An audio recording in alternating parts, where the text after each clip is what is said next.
open any Java editor and we will start with one small coding Okay. problem. Okay. Yeah, fine. Yeah. So the problem is that you have to write a function, Java function, okay, Hmm. which will take an input as a map.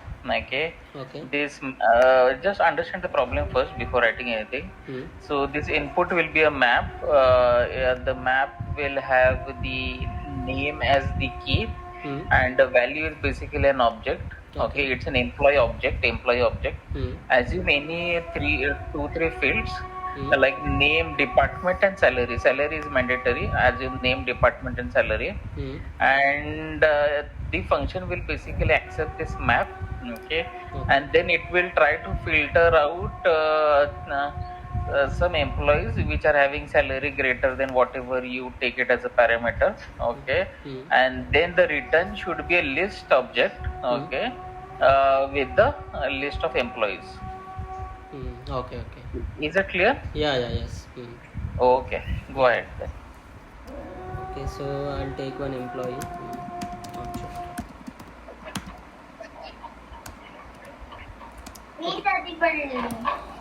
Okay, so what is the key here? Hello, yeah. Yeah, what is the key here in the map? The key is basically the name of the employee. Okay, let's say. Take different salary. Oh, okay, you'll modify it. Okay. Yeah. Okay, so I need to get the list of employees who have salary. Greater than whatever the parameter you give. Okay. So the parameter you might accept the map and the salary, and then the return will be a list of employees. Okay. Okay.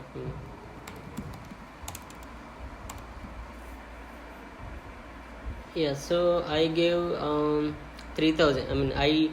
So first I took map. In that I have inserted 4 employee objects.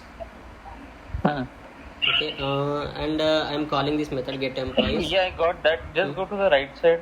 Just move the cursor to the right. Okay.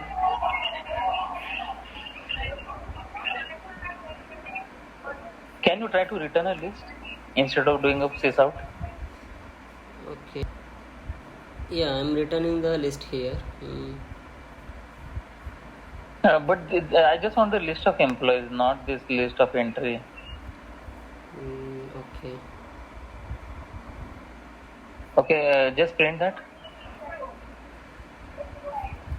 Okay, we can override the toString method. No, that is fine. Go back. This is fine. Go back. Now, can you convert this two statement into one statement? Okay, this one, right? Okay. Okay, fine. Okay. Okay, this is okay. Let's move to the next problem statement. Let's assume you are developing a microservice. Okay. You have worked on microservices? Yes. Okay. Okay. Let's assume you are working on a microservice. It's a notification service microservice. Okay. The responsibility of this microservice is basically to send notification. Okay. Now there can be multiple types of notification. It can be an email notification, it can be SMS notification, or it can be app notification. Okay. And for each notification type, there can be multiple variations. Okay. For example, SMS you might want to send via any provider, like you can send via Amazon SNS or Gupshup or any other provider. Okay, depending upon some pattern or some parameter, like it can be country code. Okay, so at a high level, what I'm saying is that there can be multiple variations for each of the notification type. Okay. So I just want to know what will be the class structure at the high level. I just want the class diagram. Okay. So if you can open any diagram tool like draw.io, just open draw.io. Okay, the notepad is also fine. Yeah, that is fine. Open notepad. Okay. Yeah, just draw all the classes involved. Okay. So you should follow all the design patterns and make sure that it's extensible, maintainable, and all those things. Okay. Okay. Yeah. we can take notification service. One Right class. from the controller to the last level. Okay. Okay. So basically, so we will have one notification service interface, Okay. and in that we will have this send method declaration. Okay. Okay. And we will have the child implementations like SMS service and email service and in-app service.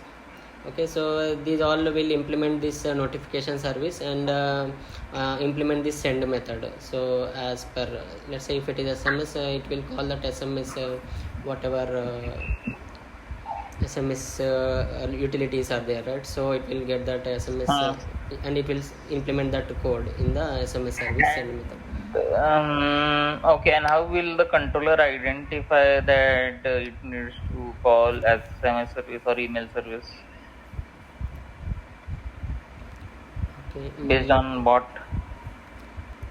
Yeah, so I mean we can take some parameter from the user, like from the request. Let's say there is one flag. Okay, if it is a SMS service, right? Okay, so we will get the implementation of this SMS service, and yeah, if that is an email service, then we will get the implementation of this email service.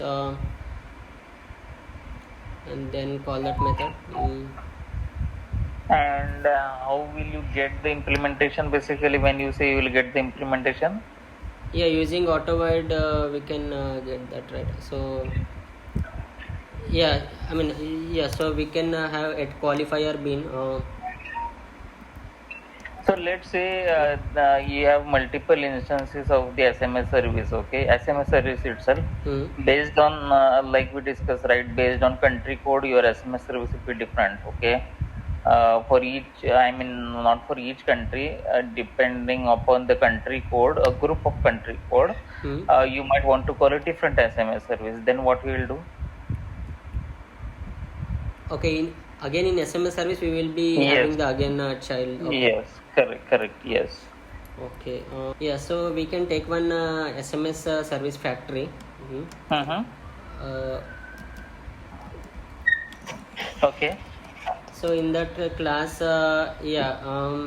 based on the so country code we will pass it to this factory class. Okay. And we will get the desired implementation class. If it is in India, right, let's say, so India SMS service we will get. Okay, got it. Okay, this is okay. Let's move on to the next set of things. Okay. Are you aware of chain of responsibility pattern? Chain of responsibility? No, not aware. You're not aware? I mean, can you give a hint? Actually, I can, maybe I worked on, but I might not know that is a chain of responsibility pattern. I mean, if you have any problem statement where you want to execute multiple use cases, basically, okay, and it might happen that you might want to execute multiple statements, okay, and exit at any point of time, okay. If some of the rules are satisfied, you might exit immediately, or you might want to execute all these statements, okay. So that is what the pattern does. Okay, I did not aware. Not aware. Decorator pattern. Decorator I heard, but I did not use it anyway. Builder pattern. Yeah, builder pattern. Yeah, I know. I'm aware. Yeah, tell me. Yeah, so what is the significance of that? Yeah, so I mean, if the object creation is happening at multiple levels, right? Then we will go for the builder pattern. Let's say for example, let's say some user class is there. We wanted to send the user object as a responsive. Okay, so I mean, so first we will, with that user class, user dot, set username, and after that we can set the last name for the same class, like that. It's like a chain. You can use constructor also, right? Why use the builder pattern? um, Why would you prefer? I mean, would you prefer builder pattern or would you prefer using constructor? yeah, there is one case. Yeah, let's say, I mean, if it is every time, I mean, if we are not passing all the values. Let's say there are 4 fields in that user class. Okay, so Uh-huh. let's say sometimes we pass only the first name, and sometimes we pass only the last name, and sometimes we pass Uh-huh. only the salary. If that is the case, okay, so we Uh-huh. cannot provide all the constructors, right? Okay, got it. Breach pattern. Bridge pattern, no, not aware. What other patterns do you know? Yeah, factory, singleton, builder, MVC. Yeah, only those. Okay. Are you aware of solid design principles? Yeah. Can you explain? Explain with examples. Okay, so solid S means single responsibility principle. That means Okay. so any class we are implementing, right? So that should have only one responsibility, and only there is one reason to be changed in the future. Give me a real example where you have implemented or. Yeah, I mean, in our project, like we have one requisition service actually. Okay, Mhm. and also offer service. Okay, there. I mean, so it should only have the functionality related to that requisition itself, not the any other functionalities like offer or anything. So Mhm. Okay. Okay. Just okay. Move on. Oh. yeah, open closed principle. This Mm. means yeah, any class that should be, I mean, it should uh, it should be open for yeah, it should be open for extension and closed for open for extension and closed for modification. Let's say there is a, yeah, in this case, let's say we have the SMS service, right? And after that, we are based on the country, we are having multiple implementations. Okay, so instead of writing all those things in the same SMS service, right? So it should be like we can extend that class and implement that extra functionality there, instead of modifying the same service Okay. itself. Move on. L. Okay, solid list code substitution. Yeah, interface segregation. Interface segregation means yeah. So any class should be we should create the interfaces and then implement the methods in the child classes. That's the best way actually. No. It is not that. I mean, it's a bit different from what you said. Okay. Okay, yeah, I'm not aware. And D is for dependency injection. Yeah, Huh. this is we are using Spring here for the dependency injection. We can use. Okay, got it. Okay, let's move on. Then, what is the complexity of get operation for HashMap? Complexity, it's order of 1. Is it always one or it can vary? Yeah, it can vary. I mean, if that bucket in the same bucket, if we have the multiple elements, right? Okay, what is the underlying data structure for HashMap? Hash hash table. What? Hash table. Yeah. What is the underlying data structure for hash table? Yeah, a hash table, right? No, what is hash table? Ultimately, it should be some kind of data structure, basic data structure, right? So, what is that? Okay, that is I mean, it's a set of entries, like and I mean, all the keys will be one set, and yeah, values will be the one set.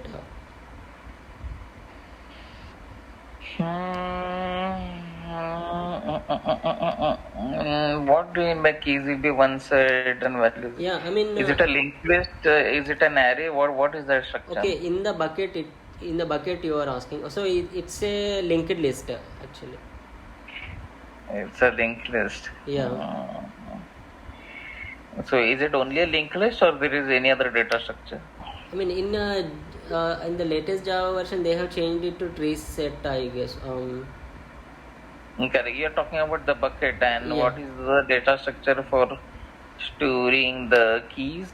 So if it's a what data structure you said? Tree what? tree set. Tree tree set. What is the complexity of get operation of tree set? It's a tree, right? So Yeah, what is the complexity in tree? it's a order of login. Login, right? Yeah. Then it cannot be O1. You said O1 before, right? So how is it O1?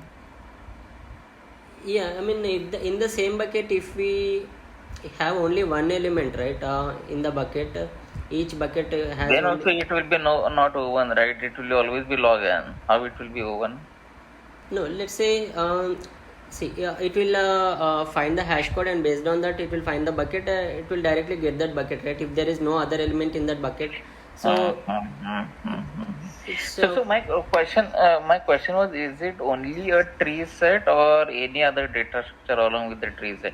So for tree set, if it's a conflict, it will store in the tree set, right?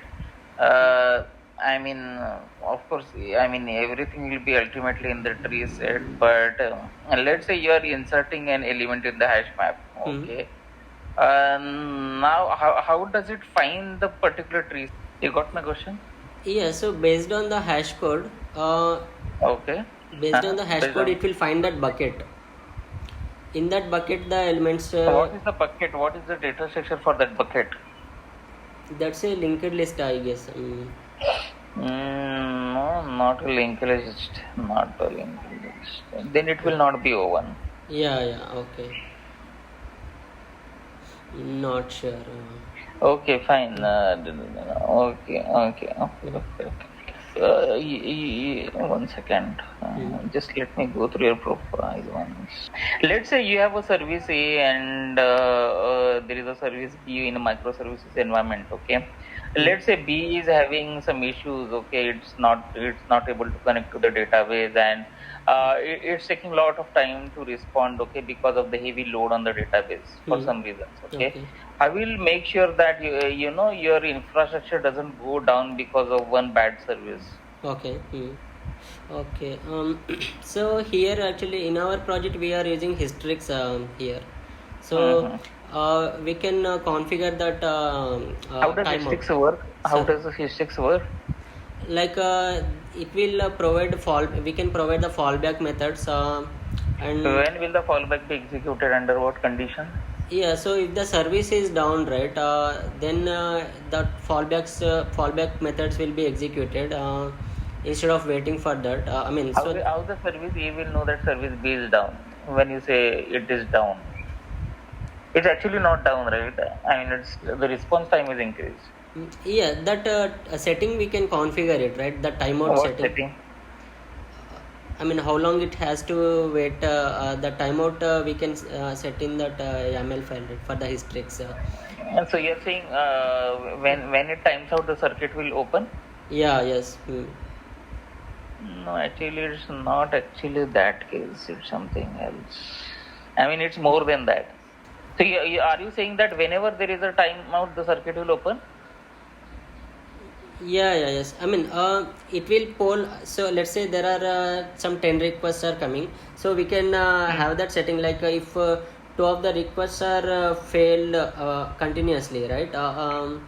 So that circuit, I mean, we can have that condition like the circuit can be opened if multiple requests are failing. Like let's say these number of requests are failing in this time frame. Okay, you can configure that setting. Yeah. Okay.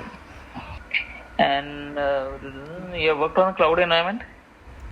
Cloud, I mean, I do not have hands-on in the project, but I myself has explored on AWS, like creating EC2 containers and S3 bucket storage. I worked on, but I do not have a real-time experience on the project-wise. Yeah. Okay, got it. No issues.